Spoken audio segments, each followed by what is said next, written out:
Okay, and it looks like we're live and we're recording, Jay. Awesome. Miracle. Yeah.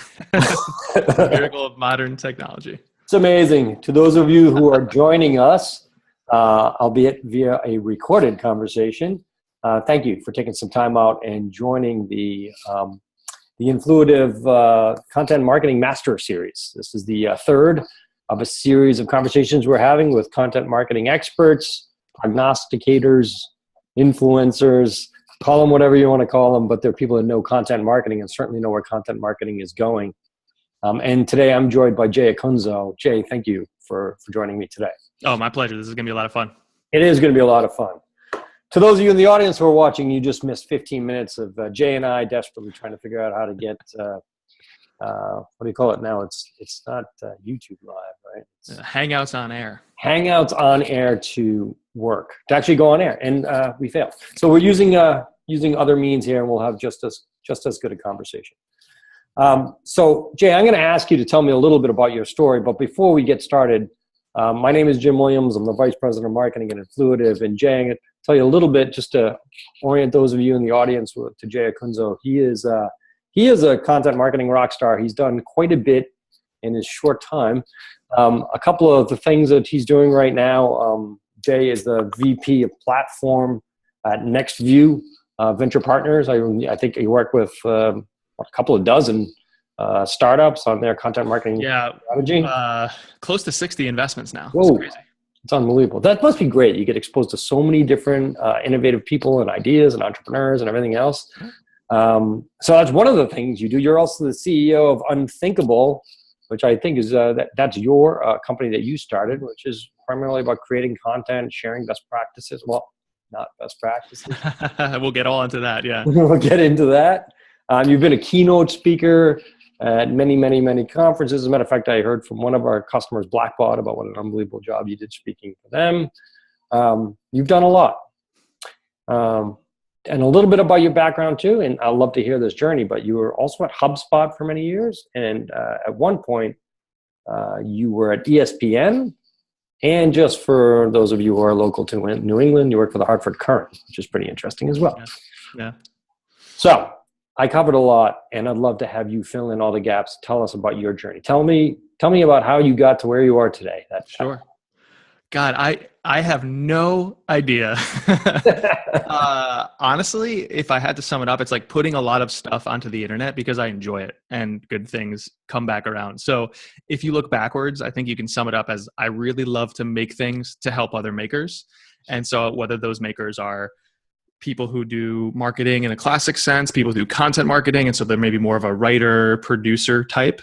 But I just love to make things myself. Mm-hmm. I love those moments when you haven't shipped it yet, but you're like cackling at home to yourself because you're like, oh, this thing right here, this little piece that nobody might notice is going to make all the difference in the world. And I want to help other people find that moment. So with Unthinkable, for example, the focus is how do you go from average to exceptional? I don't think it's about following some best practice or some list article that you find or some video. I think this is all data that you install in your brain and then you synthesize it. And then in the end, you trust your intuition.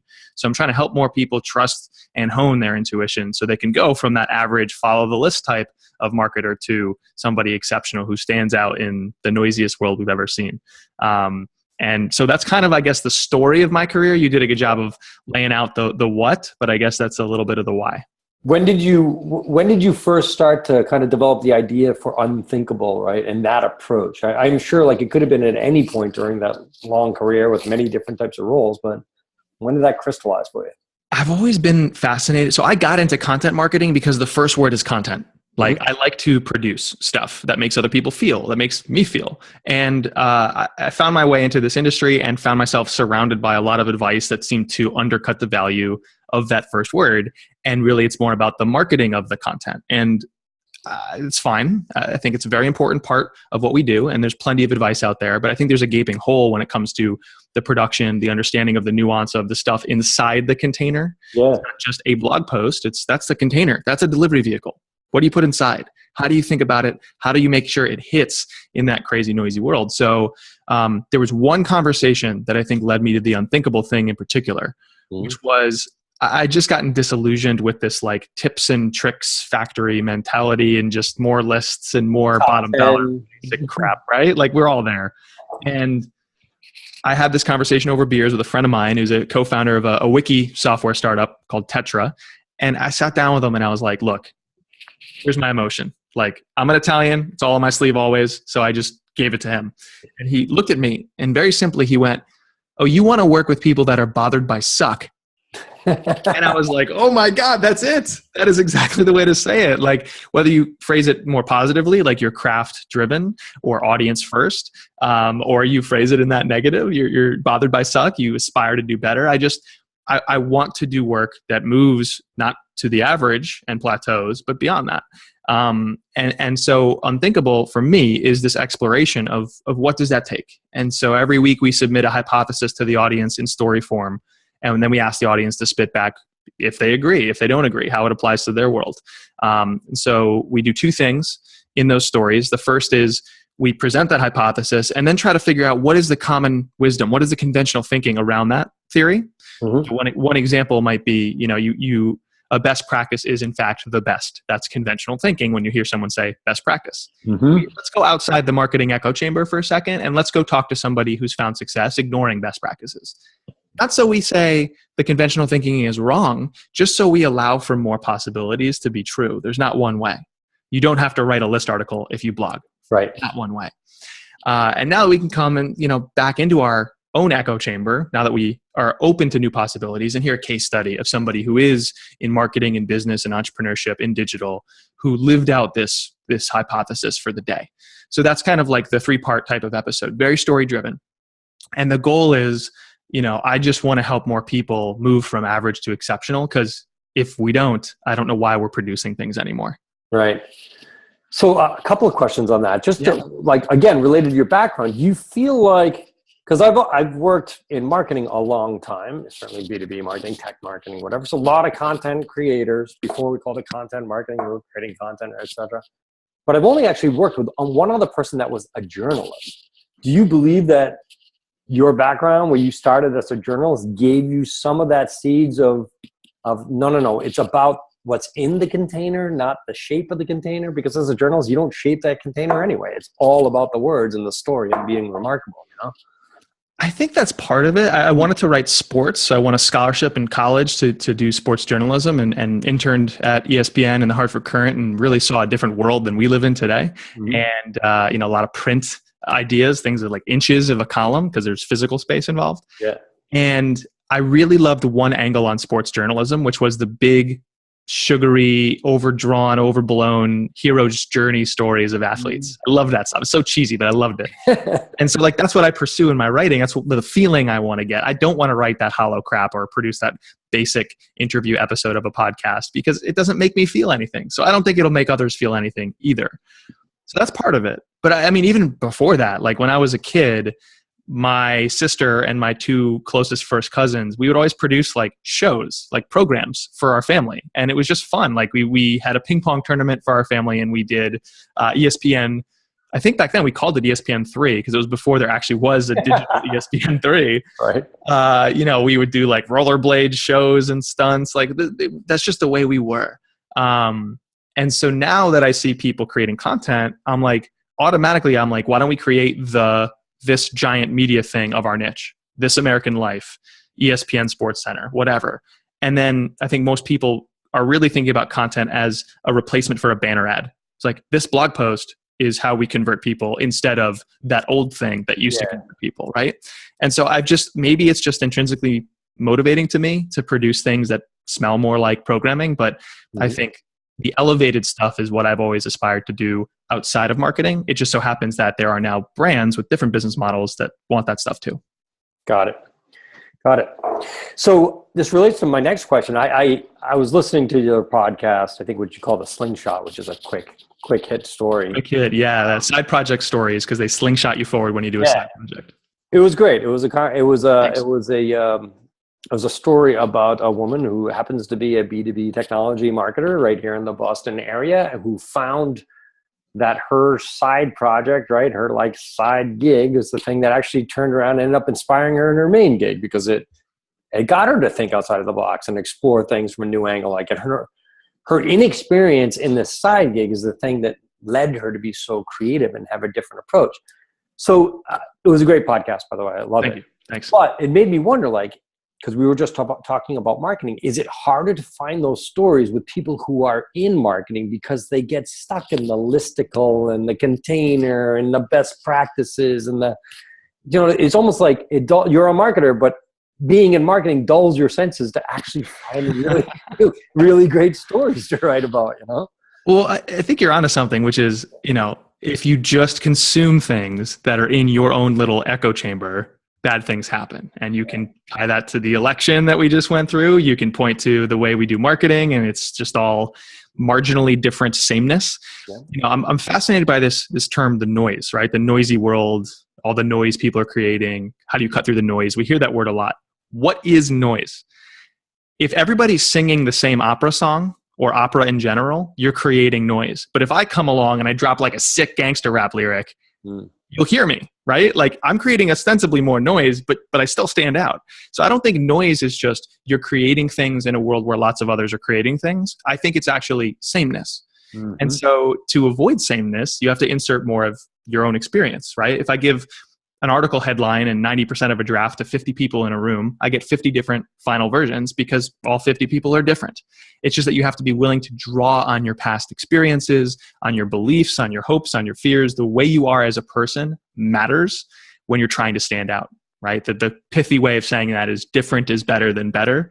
But I believe that. I believe that if you find a niche or try to take an angle that's harder than someone else is taking and they're doing the down the fairway junk, yep, you will stand out. And it's, again, not about making more or less noise. It's about making something different in order to actually separate. So I agree. Get out of the echo chamber, or at least be willing to pull from stuff outside your echo chamber.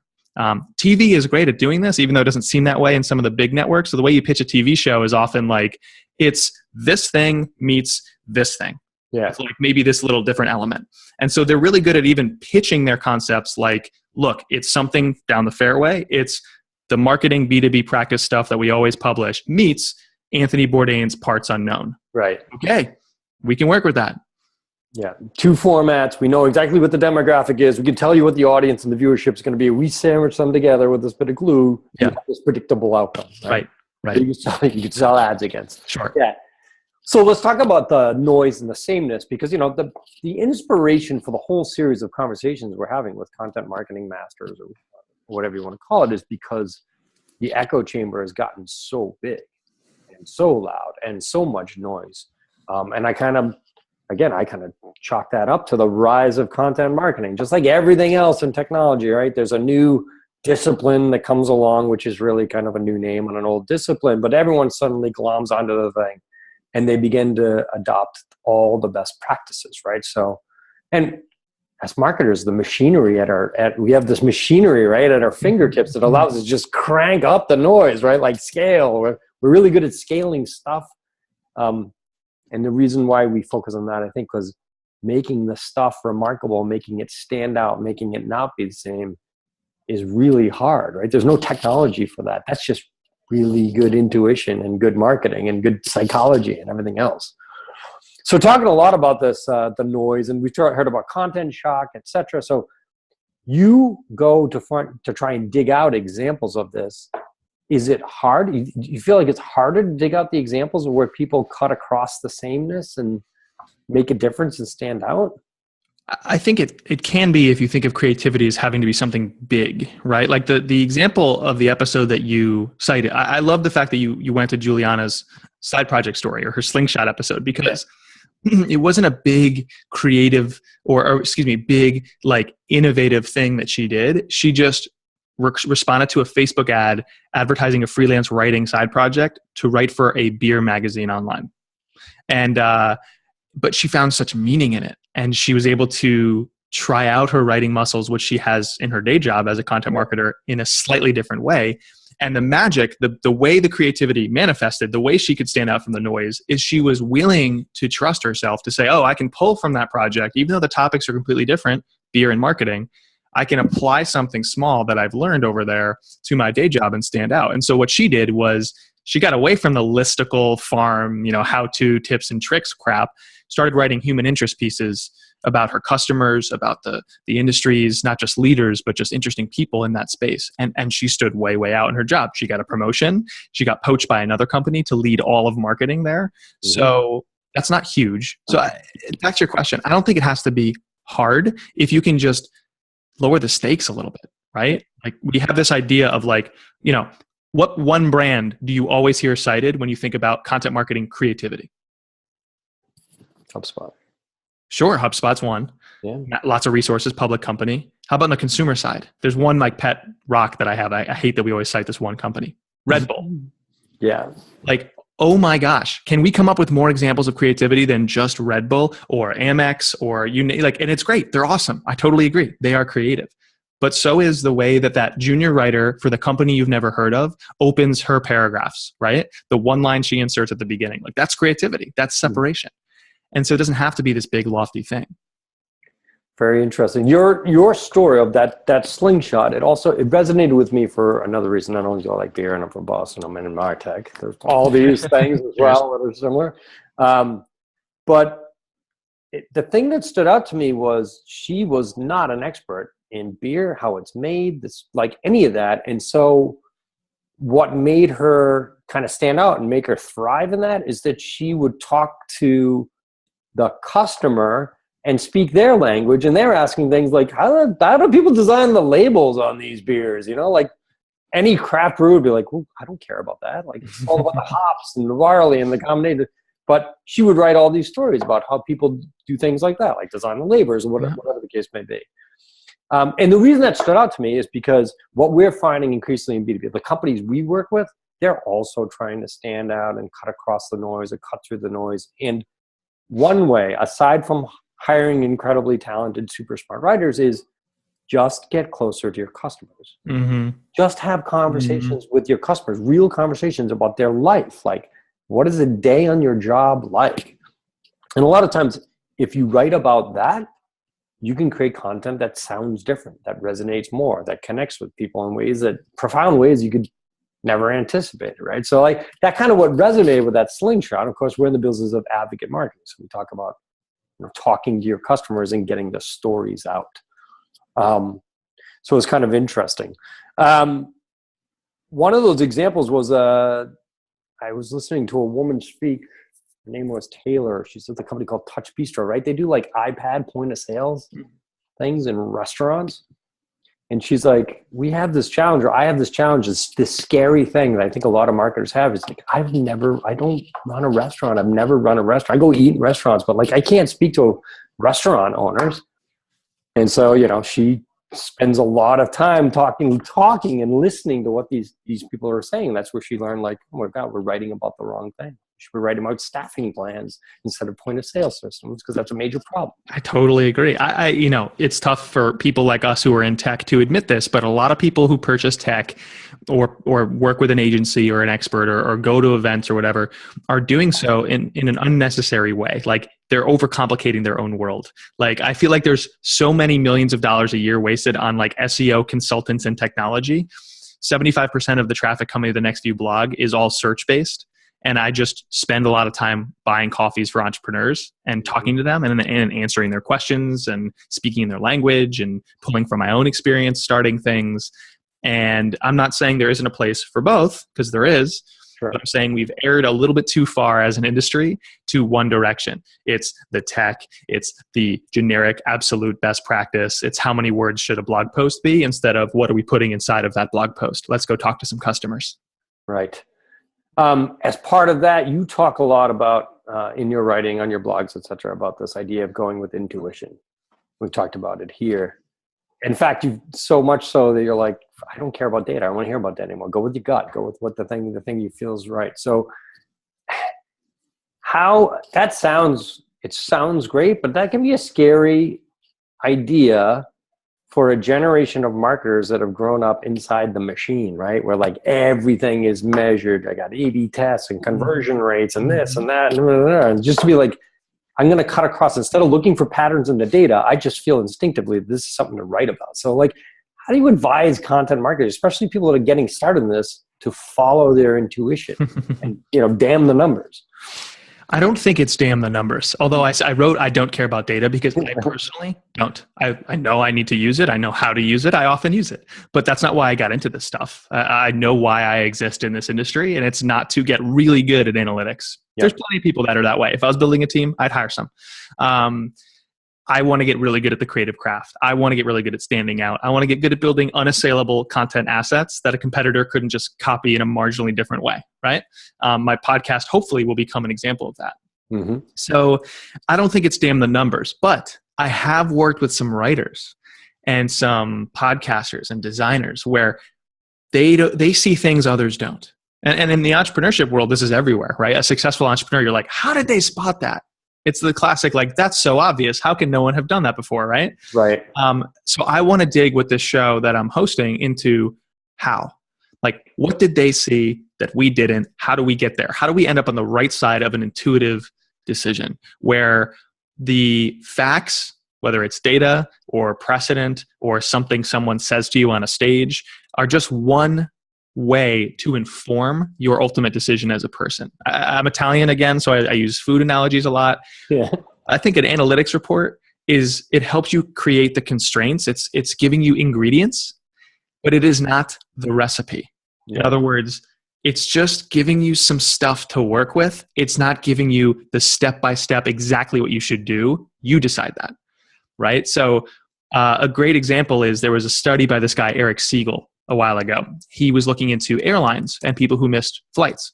And he noticed in the data that vegetarians miss fewer flights. So the data would say, if you treat it as a recipe, we need to target vegetarians. We need more vegetarians on our flights. They commit and they book, and they show up. And the intuition would say, well, why? Right? That's the missing piece in a report. Why do vegetarians miss fewer flights? It turns out if you have a custom meal waiting for you that you went out of your way to call about or to fill out a form and request, you are less likely to miss that flight because you feel like it's something you're waiting for. Maybe you're excited about it, or maybe you just feel like you're indebted to the airline to show up, whatever. So his intuition, Eric Siegel, led him to say, no, we don't target more vegetarians in our marketing. We have to enable more people to create custom meals for themselves. And then you can apply that to other things, not just meals, but their seating or, all sorts of stuff. So if you strip out the intuitive part, if you strip out the person, you're just left with, now we target a bunch of vegetarians. Right. Small difference, but I think it makes all the difference in the world to what you do as a marketer. So I am looking forward to your content that you create someday. So it'll be like a top 10 list of how to follow your intuition. Well, that's the secret. What I want to do, not secret, that's the punchline. Right. I would love for the show to be huge and then end it one day with an episode that's like every single thing you just heard, let it simmer. Don't follow it. Throw it in the back of your brain. Go live your life. Go take a cooking class. Go read another marketer's blog. Go, outside your echo chamber to do X, Y, and Z. And then let the stuff that you consume through my content meld together with that, and then go decide for yourself. Like, that's what I'm trying to do, is not give people the 12-point plan that they follow, but to give people the understanding of like, oh, we need to be aware of different experiences that we need, or we need to tinker a little bit, and then ultimately decide for ourselves what to do in the moment. Like engineering the person to go decide, not telling them, hey, I've decided for you, here's the secret. Because I think that's quite frankly bullshit.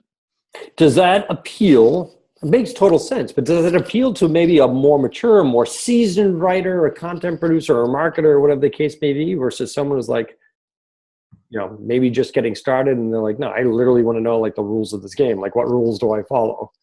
Is that, do you find that to be the case with your listener, your demographic? So so the short answer is yes, it can, but they have to have a certain trait, which is a humility and an openness that they're an unfinished product. You know how like you can kind of sniff out a marketer presenting on a stage as to whether or not they feel like they're the expert and know everything, or like they're hot shit and then, you can't teach them anything if you're an attendee, or the ones that you feel like you can have a drink with and swap stories and learn on a mutual basis, right? Yeah. The latter group is something that this message is resonating with. The former group, the ones that are like from on high, and a lot of these, they do the big roundup posts with everybody featured, like they just feel like they know the growth hack, they know everything in the world, they are the guru in their head. They're not going to hear it, and that's fine. But they're going to plateau at average. It's never been easier to be average. You just follow the list, follow the growth hack, or whatever the hell people are telling you on a stage, right? The people that want to go like that and become exceptional, they're constantly learning. They're constantly developing themselves. That means taking your lumps. You have to have that humility. You have to be able to admit that you don't actually know the answer. Right. Yeah. Totally makes sense. I agree with you. It's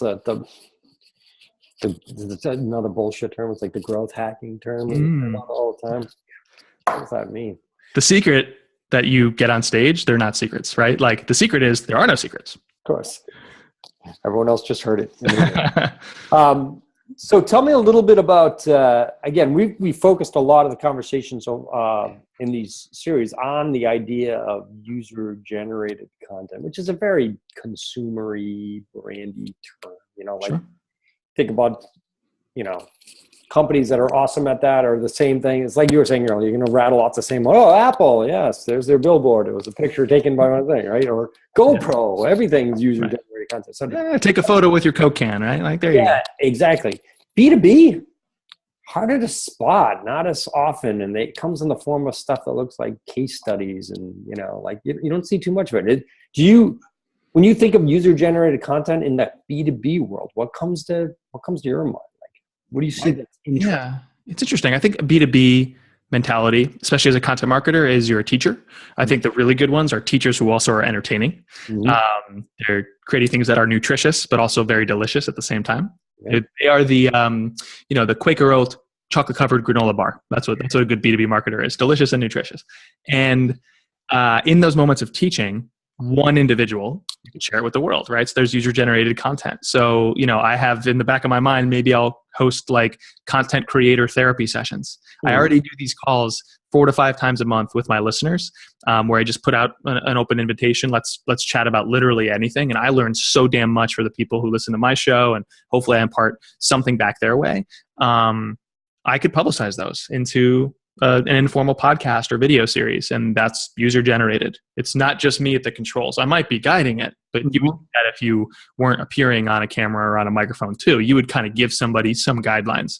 So, guest writing is an obvious example in B2B, contributing to a social media hangout or chat, like all that stuff. But, for me, I think it's like find moments where you're teaching on a one-to-one basis and see if you can take elements of that or all of it and put it out there for the world to see.